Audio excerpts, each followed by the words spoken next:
সম্মানিত ভিউয়ার, আসসালামু আলাইকুম। আশা করছি সকলে সুস্থ আছেন, ভালো আছেন। আজকে ভিন্ন প্যাটার্নে বাস্তব জীবন নিয়ে কথা বলতে চাচ্ছি। আপনি পড়ালেখা করেছেন, স্টাডি লেভেল সম্পূর্ণ করেছেন। আপনাকে স্টাডি লেভেল সম্পূর্ণ হওয়ার পরে আপনাকে কী করতে হবে? কর্মক্ষেত্রে কর্মজীবনে পা দিতে হবে। তাহলে আপনাকে প্রথমে কাজটি করতে হবে। আপনি বিভিন্ন কোম্পানিতে বিভিন্ন ঠিকাদারি প্রতিষ্ঠান হতে পারে, সেটা কনস্ট্রাকশন ফার্ম হতে পারে, বৈদেশিক কোনো ফার্ম হতে পারে, বৈদেশিক কোনো কোম্পানি হতে পারে। আপনাকে সেখানে নিয়োগ সমাপ্ত করে, নিয়োগ কাজ সম্পূর্ণ করে আপনাকে সেই কোম্পানির পলিসি অনুযায়ী যোগদান করতে হবে, সেটা মেনে নিয়ে। তো সেটা মেনে নিয়ে প্রথমে আপনাকে অ্যাট ফার্স্টে যেটা কাজ আপনাকে শুরু করতে হবে সেটা হলো, আপনাকে ওই কোম্পানিতে আপনার যদি রেকর্ড থাকে, আপনার যদি ভ্যাকেন্সি থাকে, তাহলে সেখানে আপনার ভ্যাকেন্সি অনুযায়ী আপনাকে অ্যাপ্লিকেশন করে সিভি ড্রপ করে, সিভি সাবমিট করে আপনাকে সেখানে পারমিট নিয়ে সেখানে ভাইবা বা সেখানে যে নিয়োগ যে কর্মসূচি রয়েছে, নিয়োগের যে নিয়মকানুন রয়েছে সেটা ফলো করে, আপনাকে সেই সিস্টেম ফলো আপ করে সেটাকে পজিটিভ হয়ে আপনাকে সেখানে অ্যালাউ হয়ে দেন তারপরে আপনাকে যোগদান পালন করতে হবে আর কি। যোগদানে কাজ আপনি শুরু করতে পারবেন। তো সেক্ষেত্রে আপনাকে প্রথমে যেটা করতে হবে সেটা হলো ভাইবা বোর্ডে আপনাকে অবশ্যই ফেস করতে হবে। ভাইবা বোর্ড আপনাকে ফেস না করলে কিন্তু আপনি জব আশা করা যায় আপনি করতে পারবেন না বা করার সুযোগ আসবে না। আপনাকে ভাইবাতে যেতেই হবে। তো ভাইবাতে অনেকে কনফিউজ, আপনার যারা নিউ রয়েছেন বা ভাইবাতে অনেক সময় দেখা যায় যে হার্টবিট যাদের প্রবলেম, তাদের হাই প্রেশার লো প্রেশার রয়েছে, তাদের কিন্তু একটা ভীতু কাজ করে আসলে। আর এটা নর্মাল ইজিভাবে আপনাকে সামনে প্রেজেন্ট করতে হবে। এটাকে সবসময় মাথায় রেখে আপনি অবশ্যই যখন ভাইবা বোর্ডে ফেস করবেন, ভাইবা বোর্ডে যখন আপনাকে কল করা হবে বা আপনাকে ডেট জানিয়ে দেওয়া হবে, তো সেক্ষেত্রে আপনি অবশ্যই আপনার পোশাকের দিকে নজর দিবেন। স্পেশাল পোশাক পরে যাবেন ওদিন। অবশ্যই আপনাকে প্রেজেন্ট আপনাকে আসলে গেট আপটা কীরকম সেটাকে আগে প্রথম নজর দিবে আপনার বায়ো বোর্ডের যে রয়েছেন, সে নজর দিবে। অবশ্যই আপনি বায়ো বোর্ডের যে আপনাকে ডাকবে সেখানে অবশ্যই আপনি যখন ঢুকবেন সেখানে অবশ্যই যে ঢুকার অনুমতি, মে আই কামিন স্যার বা আমি ভিতরে আসতে পারি স্যার, এটা অবশ্যই অনুমতি নেবেন।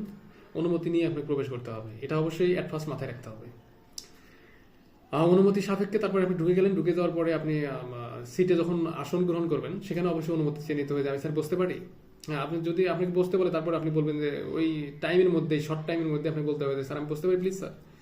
অনুমতি নিয়ে আপনি বসে যাবেন। বসে যাওয়ার পরে অবশ্যই আপনি যখন কুশল আদি বিনিময় শেষ হবে, অর্থাৎ সালাম দিয়ে ঢুকলেন, ভিতরে আসতে পারি এটা বললেন, এই টাইমের মধ্যে আপনাকে ভাষাগুলা দক্ষতার সাথে প্রেজেন্ট করতে হবে। এই শর্ট টাইমের মধ্যে, এই 2-3টা কথার মধ্যে আপনাকে বায়ো বোর্ডের যে দায়িত্বে রয়েছেন তিনি কিন্তু আপনাকে মেপে ফেলবেন টপ টু বটম। আপনার মাথা থেকে পা পর্যন্ত সে মেপে ফেলবে, অর্থাৎ তার সার্ভে করা হয়ে যাবে, তার অবজারভেশন হয়ে যাবে আপনি কি আপনার হবে কিনা।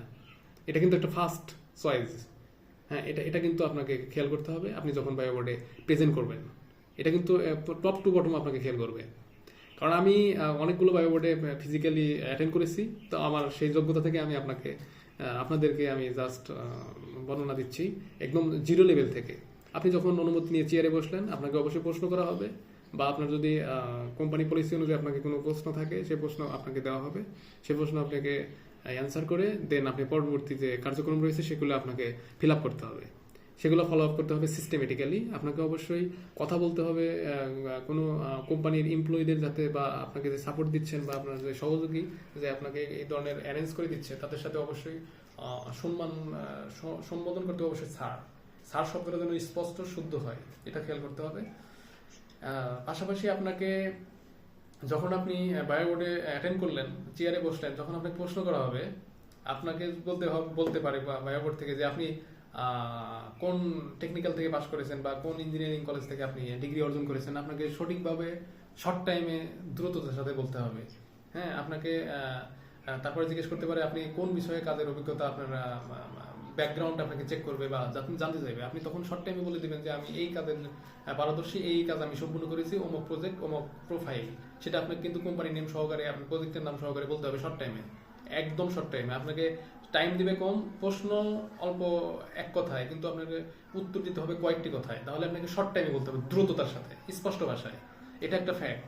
আরেকটা ফ্যাক্ট হলো আপনাকে জিজ্ঞেস করতে পারে যে আপনি কোন বিষয়ে আপনি অভিজ্ঞতা অর্জন করেছেন বা এইটা করলে এইভাবে কোন দিকে আপনি অভিজ্ঞতা আপনার নিজে কাজে লাগিয়েছেন আপনার এই কর্মজীবন থেকে শুরু করে আজ অবধি পর্যন্ত কোনটিকে আপনি নিজস্বভাবে মানে সৃজনশীলতার মাধ্যমে আপনাকে প্রশ্ন করতে পারে, সেক্ষেত্রে আপনি অবশ্যই সুদক্ষতার সাথে ইঞ্জিনিয়ারিং রুলস ইঞ্জিনিয়ারিং টার্ম অনুযায়ী আপনাকে অ্যান্সার ওখানে তুলে ধরতে হবে। এই বিষয়টা মাথায় রাখতে হবে এবং হাতের লেখা এবং আপনার যে কথা বলার বাচনভঙ্গি প্রেজেন্টেশন এটাকে সঠিকভাবে সব কিছু ক্লিয়ার রেখে মাথাকে ঠান্ডা রেখে আপনাকে প্রেজেন্ট করতে হবে।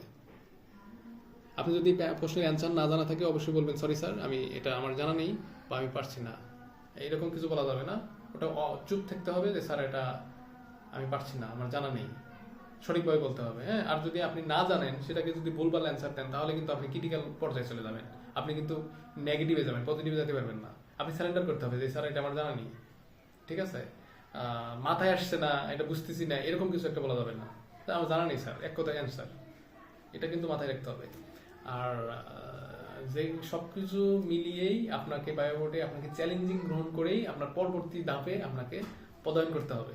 এই সব বিষয় যদি আপনি মাথায় রেখে আপনি যদি স্মার্টলি আপনি ওখানে প্রেজেন্ট করতে পারেন, শতভাগ আপনি সফলতা অর্জন করতে পারবেন এবং সফলভাবে আপনি ভাইবা বোর্ড আশা করি আল্লাহর রহমতে শেষ করতে পারবেন।